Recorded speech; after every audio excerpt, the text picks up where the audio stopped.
დაფიქრებულ ხართ თუ არა უდესმე რამდენი რამ იცის სოციალურმა ქსელებმა თქვენ შესახებ. თუნდაც არ გავითვალისწინოთ ის ინფორმაცია, რომელსაც ჩვენ თავად ვდებთ საკუთარ გვერდებზე, Facebook-მა მაინც საკმაოდ ბევრი რამ იცის ჩვენზე.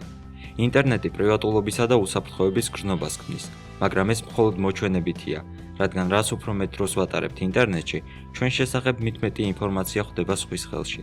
მოდით განვიხილოთ, მაინც რა ინფორმაციას ფლობს ჩვენ შესახებ Facebook-ი როგორ გამოიყურებით. სპეციალური პროგრამის წყალობით ამ სოციალურ ქსელს შეუძლია სახეების ამოცნობა.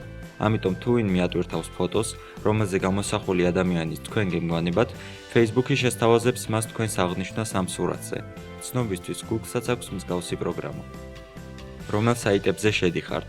Facebook-მა იცის, რომელ საიტებს სტუმრობ და იყენებს smartphone-ის ზოგიერთი აპლიკაციის მონაცემებსაც. ეს ინფორმაცია გამოიყენება იმისთვის, რომ ყველა ადამიანს აჩვენონ ის რეკლამა, რომელიც მის ინტერესებს შეესაბამება.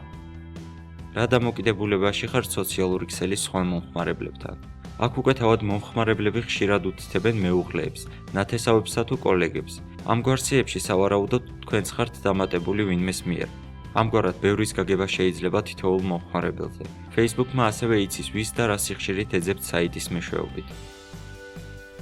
თქვენი ადგილმდებარეობა და გადაადგილება. თუ Facebook-ზე შეხვალთ smartphone-ით, ქსელს ეცოდინება თქვენი ადგილმდებარეობის შესახებ. ასევე ეცოდინება, რომელ დაწესებულებებში დადიხართ. ამას გარდა ქვეყანაში მუშაობს სპეციალური ფუნქციაც, რომელიც გიჩვენებთ მეგობრებიდან რომელი იმყოფება ახლოს. თქვენი ინტერესები. Facebook-ი აგროვებს მონაცემებს იმაზე, რასაც ალაიქებს თითოეული მომხმარებელი. ამგვარად შესაძლებელია მის შესახებ თითქმის ყველაფრის გაგება, დაწყებული საყვარელი ფილმებით, წიგნებით თუ მუსიკით, პოლიტიკური შეხედულებებით დასრულებული. ასე რომ მიამეტური წარმოდგენა იმის შესახებ, რომ ინტერნეტში ვერავინ ვერაფერს გაიგებს, სრულიად გაქარწყლებულია. ჯობს გაითვალისწინოთ ეს ყველაფერი და თავად გადაწყვიტოთ, საკუთარი თავის შესახებ რის იცოდნის უფლება მიცეთ სოციალურ ქსელებს და რისი არა.